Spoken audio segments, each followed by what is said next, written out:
Acclamons notre rocher, notre salut. Allons jusqu'à lui en rendant grâce. Par nos hymnes de fête, acclamons-le. Aujourd'hui, ne fermons pas notre cœur, mais écoutons la voix du Seigneur. Chers frères et sœurs, loué soit Jésus-Christ. Nous célébrons aujourd'hui le 27e dimanche du temps ordinaire année C et nous méditons le livre d'Habakkuk au chapitre 1 des versets 2 3, chapitre 2 des versets 2 à 4, le psaume 94. La deuxième lecture tirée de la seconde lettre de Saint Paul apôtre à Timothée au chapitre 1 des versets 6 à 14 et l'évangile de Saint Luc au chapitre 17 des versets 5 à 10. Aujourd'hui, ne fermons pas notre cœur, mais écoutons la voix du Seigneur. Nous écoutons la voix du Seigneur difficilement aujourd'hui, raison pour laquelle le prophète Habakkuk nous fait le scanner de la situation actuelle, fait le scanner de la situation de son époque, presque 800 ans avant Jésus-Christ. Et aujourd'hui, le même scanner s'applique à notre réalité, où il n'y a que violence.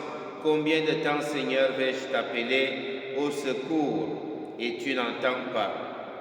Crier contre la violence et tu ne délivres pas. Pourquoi m'obliges-tu à voir l'abomination et restes-tu à regarder notre misère? C'est le cri d'Habakkuk, 800 ans avant Jésus-Christ. C'est le cri de l'homme d'aujourd'hui.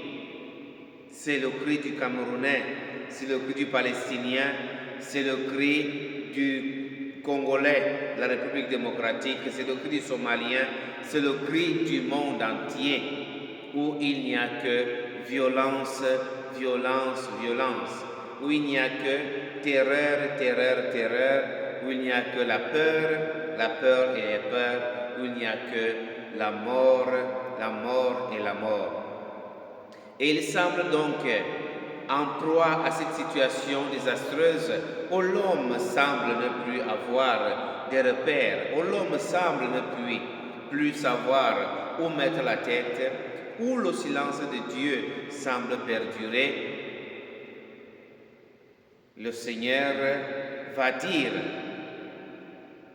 pour consoler, pour dire que sa parole ne tombe pas par terre sans porter du fruit. Sa parole porte toujours du fruit. Et le Seigneur dira, celui qui est insolent n'a pas l'âme droite, mais le juste vivra par sa fidélité. Ceux qui sont insolents, ceux qui se croient être quelque chose, ceux qui pensent décider de l'avenir des autres ou du futur des autres, ceux qui pensent avoir le droit de vie et de mort sur les autres, ceux qui pensent décider sur le développement des autres puissances, des autres nations, à ceux-là insolents, le Seigneur dit, ils n'ont pas l'âme droite. Mais toi qui es chrétien, toi le juste, tu vivras par ta fidélité au Seigneur. Et le Seigneur appelle devant la violence qui nous entoure à une vision d'un monde réconcilié, même si cette vision tarde à se réaliser. Pourtant, la parole de Dieu s'accomplira et ne décevra pas.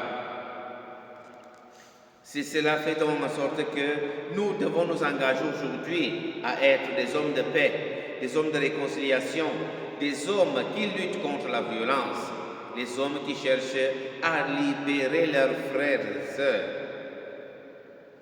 Nous sommes en période de campagne au Cameroun et parfois les discours que nous écoutons ne sont pas du genre à réveiller les frères, mais du genre à les endormir pour qu'ils ne se réveillent pas et qu'on continue à faire de ce qu'on veut.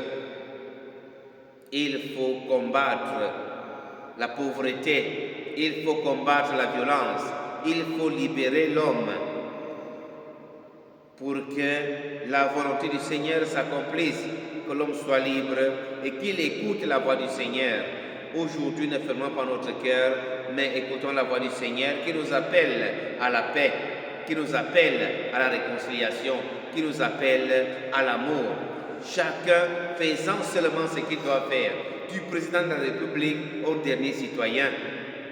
Et Jésus dit dans l'Évangile, quand vous aurez fait seulement ce que vous devriez faire, considérez-vous comme des serviteurs inutiles, parce que c'est pour ça que vous êtes là où vous êtes aujourd'hui.